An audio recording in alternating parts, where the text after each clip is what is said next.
Hello and welcome back to Rebooking to Mastery, a podcast presented by me, Juggin, just a 22-year-old master student just trying to spread some knowledge out to the rest of the world.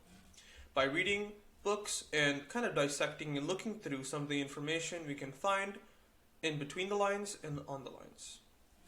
For all you new listeners, welcome, and for all you old listeners, welcome back. If you remember from my last few episodes, we were discussing Strategy 1, the 33 Strategies of War. And so today, we're going to jump ship to the second of the three books that I am dissecting at the same time, which, in this case, is Think Like a Monk, a book by Jay Shetty. Jay Shetty is a motivational speaker and a former monk who wrote a book called Think Like a Monk and discusses a lot of basic spirituality concepts, at least in my opinion, that are very applicable and very easy, relatively easy to follow and difficult to master though.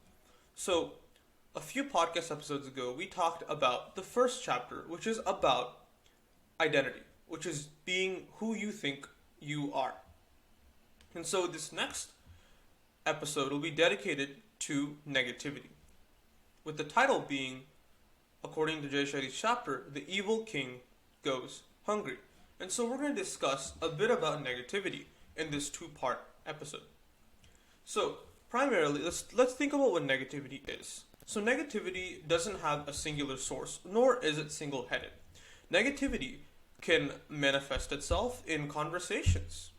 It can manifest itself in actions. May it be the many horrific events that we witness around us, or may it just be the bad thoughts that and the anger that people illustrate, or maybe just the emotions that you have, or the thoughts you have in general in your own head. Negativity is a multi-headed hydra that is always present and always threatening to throw you off balance between the calm, placid, in a sense, person that you normally are. So, negativity as a concept in of itself springs from a threat to one of three needs. So, negativity springs from a fear that things are going to happen. Rather, bad things are going to happen. So, whenever you think about, say you're waiting on an admission result, say you're waiting on an exam result, or say you're just waiting on something you do not have much control over. So what negativity manifests itself as in these scenarios, situations, is kind of like, oh no, I'm going to do the worst possible, I'm going to have the worst possible outcome, I'm going to get a failed grade on this test, I'm going to end up at the bottom of the barrel in terms of my success and what I want to achieve. And so a lot of this kind of negativity, this form of negativity, comes from things you cannot control. Things that you have already done your work necessary and just requires waiting for. And so this negativity is kind of the negativity that manifests when your mind wanders and doesn't have the calm, placid kind of way of looking at life. The next source of negativity is not being loved. So there's a lot of individuals in this world that do not feel like they are receiving, rightfully so, do not feel like they're receiving enough love. And so love usually heals a lot of ailments, maybe mental and sometimes even physical, depending on how you want to project the effect of love on your physical ailments. But at least mentally, a lot of people who find themselves in a state of love will look at the world with more rose-tinted glasses. Rather, in a better way of putting it, in a more positive light. They will look at everything, certain things that would have made them annoyed, mad, or created those negative thoughts, no longer present themselves as much. And then, as a result, when you don't have enough love, a lot of the negative emotions that come to the surface for something that may not have caused you as much issue or misery previously will manifest themselves all the stronger, resulting in negativity in terms of thoughts, emotions, actions, or lifestyle. And the last one is a fear of disrespect. So this one seems a little bit convoluted in its nature. So fear is an emotion that is inherently linked to negativity, if you think about it. So fear is an animal that will plague your mind, will attack your thoughts, and will make you question everything. It'll make you debate or doubt your most firm, powerful beliefs because of fear.